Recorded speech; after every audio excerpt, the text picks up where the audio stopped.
दर्शकों, heal max के हमारे इस खास प्रोग्राम में आप सभी का स्वागत है और मैं हूं आपके साथ नम्रता। हील मैक्स या फिर हम कह सकते हैं कि मैक्सिमम हीलिंग के उद्देश्य से आज हमारे साथ हील मैक्स क्लिनिक के सीनियर डॉक्टर राघव जी मौजूद हैं, जो आज आपको स्लिप डिस्क के बारे में बताएंगे। डॉक्टर साहब, बहुत बहुत स्वागत है आपका।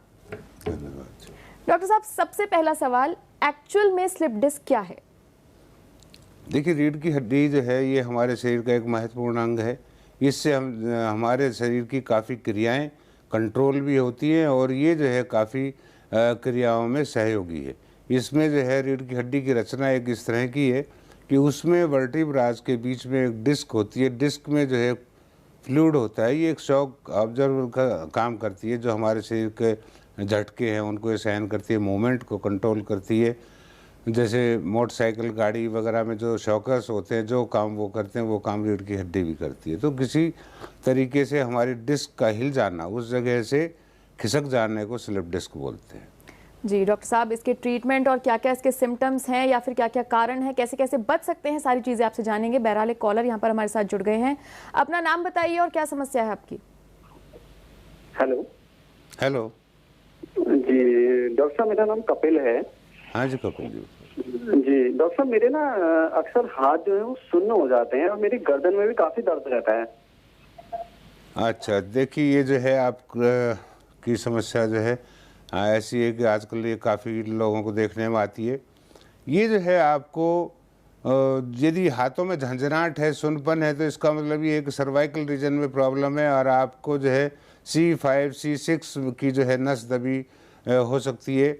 ये जो है कई बार C4 C5 C6 C7 के भी नस दबने से ये जो है हाथों में ये जो है झंझनाहट या टिप्स में जो है झंझनाहट आना शुरू हो जाते हैं या सुन्न हो जाते हैं और आगे आगे धीरे धीरे कंधे तक भी जाम हो जाते हैं, जिससे कि गर्दन का हिलना डुलना भी बंद हो जाता है और हाथों का कंधे भी जाम हो जाते हैं। लोगों से जो है जैसे कोई कॉम्ब करते हैं, कॉम्ब भी नहीं होता है, लिखाई में भी दिक्कत आ जाती है, क्योंकि हाथ जब सुन्न होना शुरू हो गए हैं तो आपको पकड़ने में टिप्स के जो है इस तरह के जो एहसास होता है कि कोई आप चीज़ पकड़ेंगे तो उनका खास एहसास होता भी नहीं है कि जो है यदि हम किसी चीज़ का वैसे अंदाज़ा लगाएं तो वैसे आप जो देख के उठा रहे हैं पकड़ रहे हैं वो तो आपको पता ही होता है, लेकिन कई बार हम जैसे जेब में हाथ डाला और कॉइन गिनते हैं, सिक्का कौन सा हो सकता है कौन सा नहीं, तो वो उस तरह की पहचान इससे नहीं कर पाते।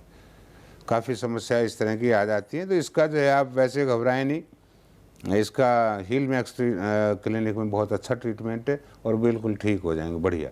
नहीं तो एलोपैथिक वाले तो सर्जरी बोलेंगे कि सर्जरी करा लें। सर्जरी से ये होता है कि आपकी गर्दन भी काम करना बंद कर सकती है, गर्दन एक दिशा में भी रह सकती है और सुन्न भी नीचे हो सकता है। बिल्कुल। डॉक्टर साहब, ये स्लिप डिस्क होता क्यों है? स्लिप डिस्क के देखिए जी, इसमें कई कारण हो जाते हैं। स्लिप डिस्क जो है कई बार झटका लगने से स्लिप डिस्क हो जाती है, कईयों को जो है ओवरवेट की वजह से स्लिप डिस्क हो जाती है। कई लोगों का क्या होता है कि वैसे पतले होते हैं, पेट बड़ा होता है तो पेट भी खिंचाव करता है तो उससे भी डिस्क प्रॉब्लम हो जाती है।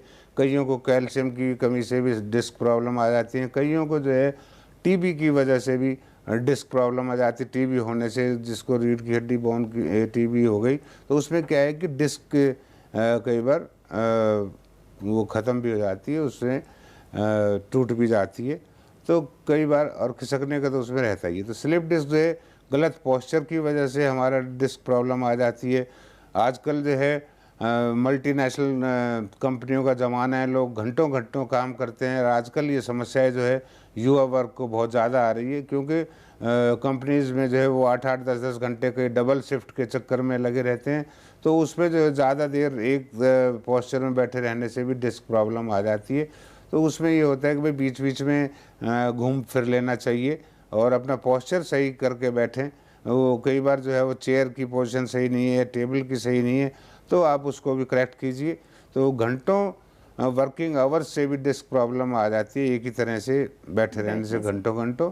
या कई बार जैसे बाइक चलाते हैं तो उनको किक मारने में कई बार ऐसा झटका लग जाता है जिससे डिस्क खिसक जाती है। तो या ड्राइविंग में भी कई बार ये होता है कि स्पीड ब्रेकर्स के गवर्नमेंट ने एक नॉर्म रखे हुए हैं, लेकिन वो क्या है कि कई खुद ही स्पीड ब्रेकर बना देते हैं। वो स्पीड ब्रेकर क्या होते हैं, वो गाड़ी ब्रेकर होते हैं, इतने ऊंचे ऊंचे वो बना देते हैं। अचानक झटका लगने से उनको जंप करते ही अचानक झटका लग जाता है और डिस्क प्रॉब्लम आ जाती है। जबकि ये होता है स्पीड ब्रेकर में कि जहाँ पे स्पीड ब्रेकर है, गवर्नमेंट जो स्पीड ब्रेकर बनाती है, जो भी सड़क विभाग बनाता है, उसमें उससे पहले वो एक बोर्ड लगाते हैं कि आगे स्पीड ब्रेकर है। तो स्पीड ब्रेकर वाला जो है, जो भी ड्राइव कर रहा है वो उसका ध्यान देगा। और कई जगह ये होता है कि उस पर पेंट भी नहीं लगा होता है और वो ऐसा एक अंधा सा ब्रेकर बना देते हैं जो कि आपकी बॉडी को ब्रेक कर सकता है, गाड़ी को ब्रेक कर सकता है।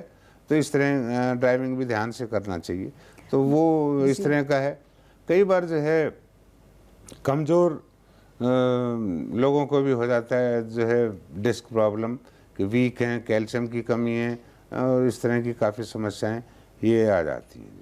डॉक्टर साहब, घर में लेडीज़ होती हैं, बहुत सारा काम करती हैं, रोज़ाना उनका जो ये दिनचर्या होती है, और या फिर जो यंगस्टर्स हैं जो जिम जाते हैं, पुशअप्स करते हैं, गलत पोस्चर में कई बार पुशअप्स हो जाते हैं, क्या इन सब चीज़ों से भी स्लिप? हाँ, इनसे भी हो जाती है। कई बार ये होता है कि जो जिम में जाते हैं, ज़्यादातर युवा की तो ये है कि वो जिम में जो है, मैक्सिमम जिम में जो है इंस्ट्रक्टर जो है क्वालिफाइड तो वो होते नहीं है, ज़्यादा पढ़े लिखे नहीं होते, उनको एनाटॉमी नहीं पता होता कि भाई क्या शरीर रचना क्या है।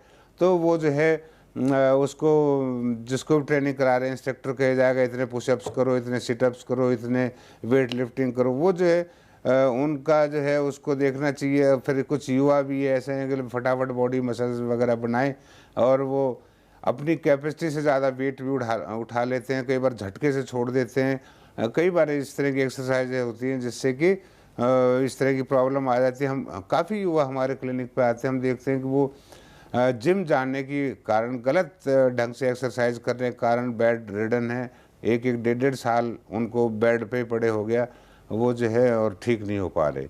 तो इस तरह की समस्याएं जो है उसमें भी आ जाती हैं। लेडीज़ में भी होता है कि कई बार वो सामान इधर उधर उठा के रखता है, कई भारी हैवी वेट भी रख देती है उठा के, कभी गलत तरीके से रखा गया, झटका लग गया उसमें। और लेडीज़ को वैसे भी लेडीज़ प्रॉब्लम कई होती है, उनकी वजह से भी स्लिप डिस्क प्रॉब्लम आ जाती है।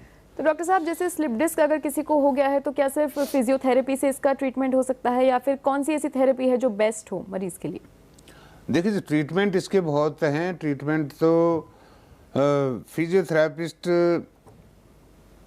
भी इसमें कराते हैं, एक्सरसाइज वगैरह बताते हैं। फिजियोथेरापिस्ट का तो वैसे मुख्य काम ही है ये। लेकिन फिजियोथेरेपी भारत में इतना अच्छा अभी डेवलप नहीं हो पाई, क्योंकि बहुत साल, मतलब कि 38 ईयर पहले फिजियोथेरेपी में कुछ इक्विपमेंट मेरे खुद के ईजाद कराए हुए हैं कि भाई आप लोगों को किस तरीके से क्या क्या एक आसान तरीके हैं या किस तरह की मशीनें जो है आप यूज़ करें। तो उसमें जो है वो टेंस, IFT वगैरह, अल्ट्रासोनिक वेव्स वगैरह हीटिंग देते हैं। लेकिन वो एक परफेक्ट ट्रीटमेंट नहीं है। इसके लिए परफेक्ट ट्रीटमेंट तो इसके मैं बताऊंगा, इसका सबसे बेस्ट ट्रीटमेंट तो देखिए हील मैक्स क्लिनिक के पास है। क्योंकि कभी भी डिस्क जो हिल गई, खिसक गई, उसको कोई दवा सेट नहीं कर सकती। दवा उसको कैसे वापस खींच देगी? जैसे डिस्क हिल गई है, बाहर निकली आई है, तो दवा से वो अंदर तो होगी नहीं कि वो दवा उसको खींच के और बिल्कुल सही लेवल पे ले आएगी। कोई भी दवा ऐसी नहीं है। देखिए, एलोपैथी की जहाँ तक मैं बात करता हूँ, एलोपैथी में तो सिवाय सर्जरी के कुछ नहीं है। वो स्टेरॉइड देंगे, पेन किलर्स देंगे जो आपकी किडनी को भी ख़राब कर सकते हैं, और वो जब तक दवा खाएंगे जब तक रिलीफ मिल सकता है। और हाँ, इसमें आयुर्वेद का, तो आयुर्वेद में भी क्या है कि अकेले जो है दवाइयों से ठीक नहीं होती। और फिजियोथेरापिस्ट का ये तो पहले ट्रैक्शन वगैरह करते थे और एक्सरसाइज कराते थे। उसमें क्या है कि ज़्यादा खिंचाव पड़ गया तो एक दो डिस्क और हिल जाती है। कई लोग मसाज कराने लग जाते तो वो मसाज वाला भी झटके लटके लगा के एक दो डिस्क को और हिला देता है, स्थिति ख़राब हो जाती है। डॉक्टर्स को रेस्ट बताते हैं, रेस्ट कीजिए आप, 2 महीने रेस्ट कीजिए, तो उससे भी बात नहीं बनती। इसमें क्या होता है कि फिजियोथेरेपी से रिलीफ मिलता है। फिजियोथेरापिस्ट कैसा है, उसको कौन कौन सी एक्सरसाइज वो करा रहा है, कौन कौन सी मशीनें वो यूज़ करता है, उस पर डिपेंड करता है। ये मैं नहीं कह रहा कि फिजियोथेरेपी ख़राब है, फिजियोथेरेपी से काफ़ी रिलीफ मिलता है। लेकिन उसने मान लो सेट कर दिया, डिस्क सेट हो गई और वो बार बार फिर खिसकेगी, उसके लिए क्या है? तो उसका लिए हील मैक्स क्लिनिक के पास में एक परफेक्ट ट्रीटमेंट है। इसमें हम एक एक्यूट्रॉन मशीन देते हैं जो बिल्कुल एक्यूरेटली जो है डिस्क को सेट करती है, जो दबाव बना हुआ है नर्व पे उसको हटाती है, और जो है इसमें मेडिसिन देंगी जो सीमेंटिंग का काम करती हैं। और जिन लोगों की नसें सूखना शुरू हो जाती हैं, काफ़ी पुराना केस हो जाता है तो नसों का सूखना शुरू हो गया, सुन्न पैर सुन्न हो जाते हैं, तो कोई ऐसी दवाई नहीं है जो पैर के सुन्नपन को हटा दे, क्योंकि उसमें यदि एलोपैथी पे जाएंगे तो नसों को ताकत देने की दवा देंगे जो कुछ दिन काम करती हैं और फिर वो भी फेल हो जाती है। तो इसलिए मैं तो यही कहूँगा, ये नहीं कि मैं अपनी क्लिनिक का प्रमोशन कर रहा हूँ, क्लिनिक का प्रमोशन नहीं कर रहा, मैं जो है लोगों की हालत जो है देखता हूँ कि क्या क्या स्थिति होगी। युवा जो है जिस जिम से लौटे, जिम वो उनकी डिस्क खराब हो गई, जिम में गलत तरीके से एक्सरसाइज करने की वजह से उनका कोई उपचार नहीं है, कई जो है उसमें सर्जरी करा बैठते हैं। तो सर्जरी तो आप समझिए कि इसका कोई उपाय मतलब है ही नहीं, इसको हम करेक्ट मानेंगे ही नहीं। इसको ये है कि इसमें 99% सर्जरी फेल होती है, और सर्जरी होने के बाद क्या होता है कि कईयों को सर्जरी करते करते पैरालिसिस हो जाता है, नीचे के अंग बिल्कुल सुन्न पड़ जाते हैं, पूरी आयु पूरी उम्र बिस्तर में कटती है, उनको जो है लैट्रिन बाथरूम का आभास ही नहीं होता, उनके कपड़ों में हो जाती है, बिस्तर खराब करते हैं, घर में जो है का माहौल भी ख़राब हो जाता है, घर में सब लोग परेशान होते हैं कि युवा एक 20-25 साल का और उसका की सर्जरी हो गई। कई इतने आते हैं हमारे पास में कि भाई जो है कि ट्रीटमेंट के लिए, तो हमें उनको देख के खुद बड़ा दुख होता है कि इस यंग लड़के की जो है लाइफ तबाह हो गई, बिस्तर पे पड़े पड़े 6-6, 7-7 साल उनको हो गए, चल फिर नहीं सकते, और पूरा जीवन कैसे निकलेगा। तो इसलिए सर्जरी बिल्कुल ही खतरनाक है, सर्जरी से तो बिल्कुल बचे। आप सर्जरी जाने सर्जन से पूछ लें कि डॉक्टर साहब इसमें आप लिख के देंगे मेरे को 100% ठीक हो जाओगे, कोई डॉक्टर नहीं लिख के दे। मेरे भाई को गुर्दे का रोग था, हाई बीपी और शुगर की वजह से उसकी दोनों किडनियां फेल हो चुकी थी। हमने कई डॉक्टर्स और अस्पतालों में इलाज कराया, लेकिन दिन प्रतिदिन और भी उसकी हालत बिगड़ती चली गई। जब बड़े अस्पताल लेकर अपने भाई को गए तो वहाँ किडनी ट्रांसप्लांट करने को कहा और लाखों रुपए का खर्च बता दिया, और तो और कोई गारंटी भी नहीं दी, क्योंकि जरा सा भी असावधानी से ट्रांसप्लांट फेल हो जाती है, क्योंकि हजारों रुपए महीने जीवन भर दवाएं चलेंगी। लेकिन हमारे एक जानकार ने बताया और उनसे संपर्क करने के लिए कहा। हम वहाँ गए और कुछ ही दिनों में मेरे भाई को काफ़ी हद तक आराम मिला, और जिसका रिजल्ट ये है। तो मेरा मानना है कि किडनी का इलाज इससे बेहतर और कहीं नहीं। अब तो मेरा भाई भी स्वस्थ है, थैंक्स डॉक्टर साहब। उसके पहले की रिपोर्ट ये है और 15 दिन के भीतर की रिपोर्ट ये है। देखिए मेरे भाई को कितना आराम है।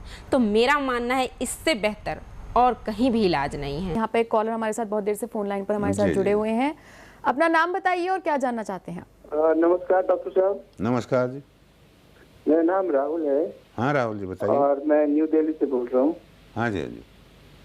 मेरी वाइफ के कमर में L4 L5 में किलस दबी हुई है। अच्छा जी। और उसकी उम्र है 45 साल। और वेट है 80 kg। ज्यादा है। हाँ। डॉक्टर ने सर्जरी बताई है, तो क्या सर्जरी कराना अनिवार्य है? देखिए राहुल जी, हम लोग अभी जिक्र कर रहे थे, आप प्रोग्राम को ध्यान से सुनते रहिए, और वैसे मैं आपको राय दे रहा हूँ इसमें। देखिए आपने फ़ोन किया, आपका बहुत बहुत आभार। आप बड़े जागरूक जो है इंसान हैं जो कि प्रोग्राम देख रहे हैं, और आपने हमें कॉल किया है। देखिए राहुल जी, इसमें जो है चलो अब जो प्रॉब्लम आ गई उसका तो मैं यही कहूँगा कि उसके लिए देखिए कि आप यदि दिल्ली में रहते हैं तो आप हील मैक्स क्लिनिक पे आइए, आप फ़ोन से अपॉइंटमेंट लेके आप कभी भी आप आ जाइए, पूरी रिपोर्ट्स लेके इनकी आ जाइए, MRI वगैरह जो स्कैन एक्सरे वगैरह किया होगा। इसमें ये एक सर्जरी बिल्कुल भी रिकमेंडेबल नहीं है। सर्जरी को मैं मनाही करता हूँ खुद, क्योंकि हमारे बड़े पुराने अनुभव हैं, रोज़ देखते हैं, और आपकी वाइफ की एज अभी कम है, 45 ईयर की एज है, तो रिस्क ना लिया जाए सर्जरी का। इसका L4-5 जो भी आपने बताया कंप्रेशन है, आप वो रिपोर्ट को आप मेल कर सकते हैं यदि खुद भी नहीं आते हैं तो। उसको व्हाट्सएप कर दे, मेल कर दीजिए, और फिर हमारे डॉक्टर से आप लोग सलाह ले सकते हैं। जो स्पेशलिस्ट डॉक्टर हैं वो आपसे बात करेंगे, पूरा आपको समझाएंगे। तो इसमें जो है फिर एक बार बार कारण आएगा, उनका 80 kg वेट है, वेट भी ज़्यादा है, तो ये वेट भी कम करना ज़रूरी है। क्योंकि मान लो आपका ये किसी ट्रीटमेंट से ठीक भी हो जाते हैं, तो जैसे वेट ज़्यादा है तो वेट का प्रेशर पड़ता है, तो जैसे मान लो पेट भी ज़्यादा है तो कमर पे ज़्यादा लोड पड़ता है, तो उससे डिस्क बार बार खिसकने का चांस रहता है। तो इसमें क्या है कि हमारे पास में बेस्ट ट्रीटमेंट है।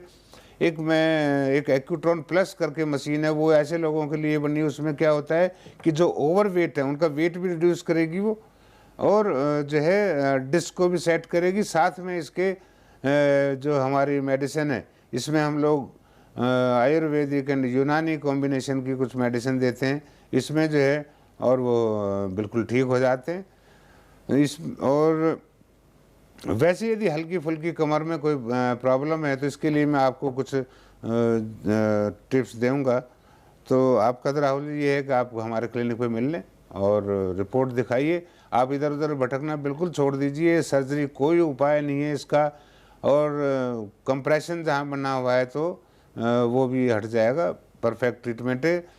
स्लिप डिस्क के मामले में तो हमारा ये दावा है, हमारे से बेस्ट ट्रीटमेंट इंडिया ही नहीं होल अर्थ पे नहीं है, पूरी पृथ्वी के की मैं गारंटी लेता हूँ कि हमारे से बेस्ट ट्रीटमेंट स्पाइन का कहीं है ही नहीं।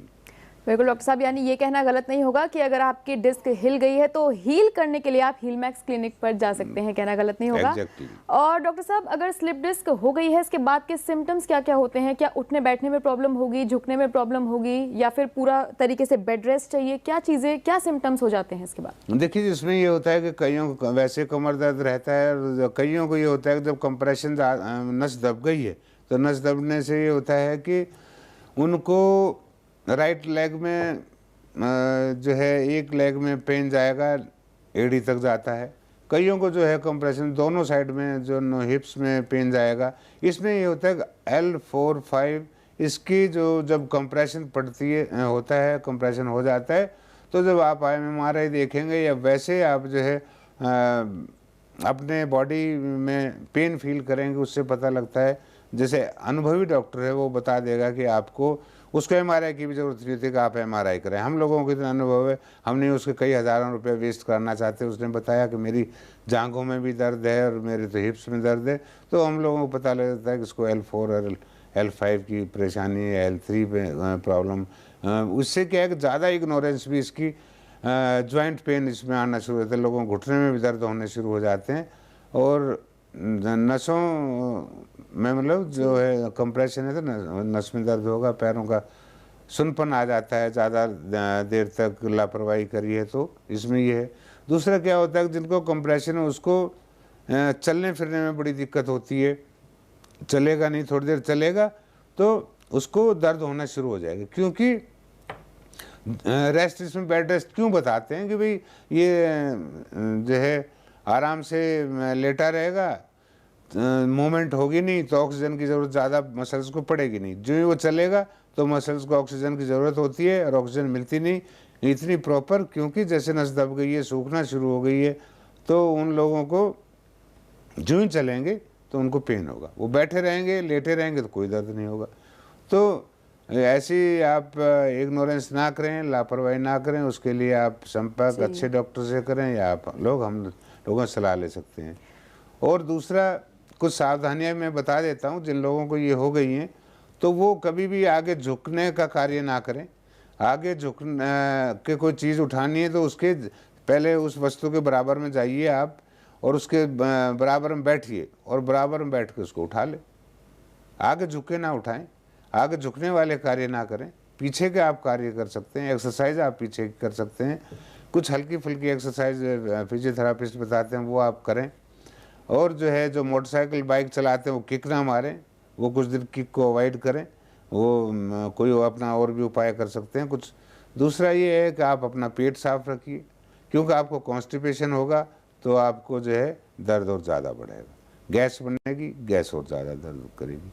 तो इसमें जो है आप खान पान का भी ध्यान रखें, आप लटके झटकों से बचिए, पोस्चर सही रखिए, ये जो है इसके बचाव के। जी डॉक्टर साहब, आपने बताया कि घुटनों में दर्द हो जाता है, जॉइंट्स पेन या फिर बैक पेन, ये सब चीज़ें शुरू हो जाती हैं। क्या स्लिप डिस्क का एज से भी कोई कनेक्शन है? क्योंकि पीठ दर्द होना, कमर दर्द होना जॉइंट्स में, ये तो एज के साथ साथ वैसे भी शुरू हो जाता है, तो पता कैसे चलेगा कि स्लिप डिस्क हुआ है? हाँ नहीं, कमर दर्द तो वैसे ही हो जाते हैं, मांसपेशियों में पीछे के लोअर एब्डोमेन में जो है खिंचाव है, कईयों को जो है ज़्यादा अकड़ रहती है, मसल्स में फ्लेक्सिबिलिटी नहीं है, तो कईयों को वीकनेस की वजह से भी कमर दर्द हो जाता है। तो कमर दर्द तो जो है ज़रूरी नहीं है कि डिस्क प्रॉब्लम है, डिस्क दबी हुई है तो उसमें ये होता है कि पेन फैलता है, और जो है जब नस दब गई तो वो टांगों तक दर्द जाता है और हिप्स में भी जाएगा। एक होता है कि भाई यदि वो हिप्स या उस रीजन से नीचे जा रहा है पेन तो डिस्क प्रॉब्लम है।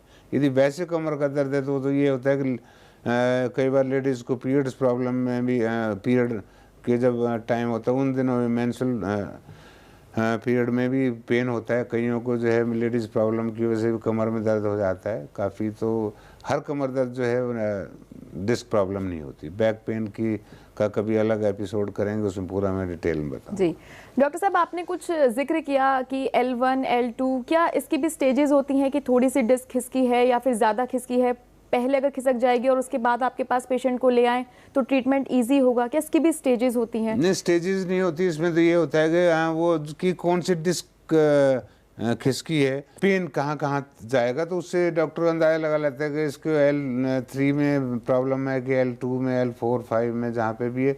कई बार ये होता है कि नस फट के फ्लूइड निकल जाता है, तो वो MRI में इनमें क्लियर आ जाता है। तो वो देखना होता है कि फ्लूइड यदि उस पर वहाँ पे निकल गया है तो उसका ट्रीटमेंट क्या है, तो वो पूरा एक प्रॉपर देख के एक ट्रीटमेंट डिसाइड होता है।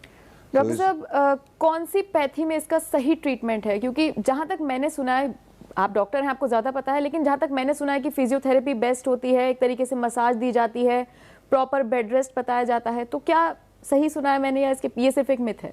नहीं, ये देखिए, वो तो जब इस तरह की प्रॉब्लम आती है तो फिजियोथेरापिस्ट के पास आता है, ऑर्थोपेडिक के पास आता है। ऑर्थोपेडिक बताएगा भाई आप जो है फिजियोथेरापिस्ट से मिल लो। फिजियोथेरापिस्ट जो है उनका जो है, जैसे ऑर्थोपेडिशियन ने बताया कि आपने MRI करा लो, उसने देख के बता दिया कि आपको डिस्क प्रॉब्लम है। सर्जन होगा सर्जरी के लिए कहेगा कि सर्जरी करा लो, और बाकी तो वो फिजियोथेरापिस्ट को रिकमेंड करेगा। फिजियोथेरापी उनको एक्सरसाइज कराते हैं, और जो है अलग अलग मैंने बताया कि उनके तरीके हैं। कोई ट्रैक्शन देता है, ट्रैक्शन के बाद में उनको अलग अलग मशीन से ट्रीटमेंट देता है। टेंस है, IFT है, अल्ट्रासोनिक है, डायथर्मी वगैरह को यूज़ करता है वो, और भिन्न भिन्न प्रकार की एक्सरसाइज करता है। लेकिन वो एक सब टेम्परेरी एक ट्रीटमेंट है, वो परफेक्ट ट्रीटमेंट नहीं है। परफेक्ट ट्रीटमेंट के लिए तो ये एक मैंने पहले बताया कि भाई कोई भी दवा डिस्क जब खिसक गई है, बाहर निकल आई है, तो उसको अंदर नहीं कर सकती।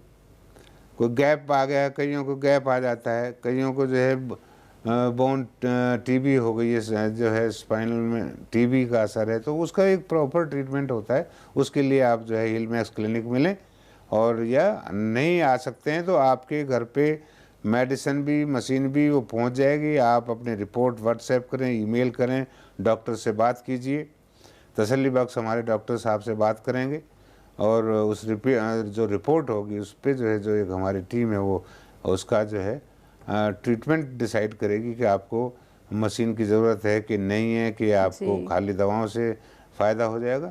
लेकिन आपके ठीक होने की हमारी गारंटी है, क्योंकि जैसे मैंने कहा कि हीलमैक्स से बेस्ट ट्रीटमेंट स्पाइनल प्रॉब्लम का कोई है नहीं। हाँ, यदि कोई सर्जरी वगैरह करनी, मतलब कोई चोट लगने से कोई फ्रैक्चर आ गया है, उसके लिए तो आपको दूसरे हॉस्पिटल में जाना पड़ेगा, वो हम ट्रीटमेंट नहीं देते। डॉक्टर साहब, बिल्कुल मेरा ये अगला सवाल यही था कि अगर स्लिप डिस्क हो गई है, वो अपनी डिस्क अपनी जगह से खिसक गई है, तो क्या हीलमैक्स उसको अपनी सही दिशा में वापस ला सकता है? बिल्कुल, वो जो हाँ, वो बिल्कुल हमारे पास में ट्रीटमेंट है, और कहीं ट्रीटमेंट नहीं है कि वो अपनी सही शेप में, यानी बिल्कुल सही अलाइनमेंट कराते हैं, जैसे व्हील अलाइनमेंट कराते हैं ना, जैसे इस तरह की अलाइनमेंट हमारे एक्यूट्रॉन मशीन जो है वो स्पाइन की अलाइनमेंट कर देती है, और जो दवाइयाँ हैं वो सीमेंटिंग का काम करेंगी।